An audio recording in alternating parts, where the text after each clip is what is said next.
Hello there, my name's Jack. I'm the head technician here at Solar Scooters, and these are my 5 maintenance tips for maintaining your e-scooter. Okay, so tip number 1, I'll be checking both tyres, front and rear. So I've got the rear tyre here. I'll be checking your tread, make sure that it's not sort of bald or anything like that. I'd also make sure that the tyre pressure is set to 50 psi and make sure the tyre isn't losing air over time. Another thing to be checking also is your valve, the condition of the valve, and make sure there's a cap on there as well to protect it from any contaminants. So my second and most important tip is to check your brakes regularly. So to do this, you're going to be checking your pads and your disc. Pads you can view through the top of the caliper or at the rear, and you want to make sure there's plenty of meat left on those. For obvious reasons, they do stop you in the event that you do need to slow down or stop altogether.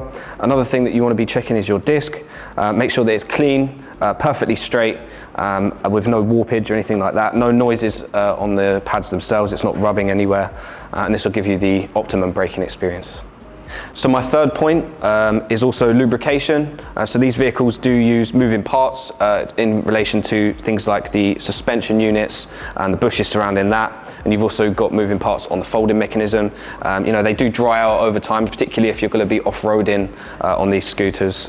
So I'd recommend any moving part inside here, just get like a guard and just make sure that you're going to be covering your disc because you don't want to recontaminate it if you've cleaned it recently. And just spray all moving parts. You can use WD-40 or similar,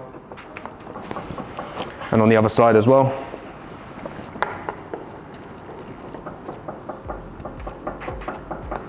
And also on the folding mechanism as well.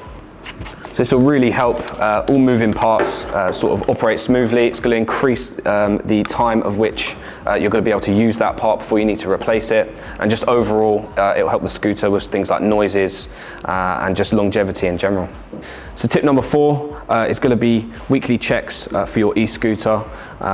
You know, these are moving vehicles. They do need the sort of same level of attention as any other vehicle really, just because they're electric. You know, you do need to still look after them. I always check every bolt, you know, around the scooter, make sure nothing's worked itself loose. If you do find that's happened, I'd recommend Loctite. Just apply that to the thread and retighten the bolt, and you won't sort of have an issue with that again. So the 5th and final tip is the charging of the e-scooter itself. So when in regular use, the scooters benefit from being at 100% charge most of the time. You can leave it on overnight. It's not going to affect any sort of health of the battery at all. If you are going to store the scooter for anything longer than say 2 weeks, I do recommend charging to close to 100% and topping up every 2 to 3 weeks as you store it. This will prevent any sort of stagnation of the battery and allow you to use it straight away after the storage is complete. Thank you very much for watching this video. Don't forget to like, comment and subscribe.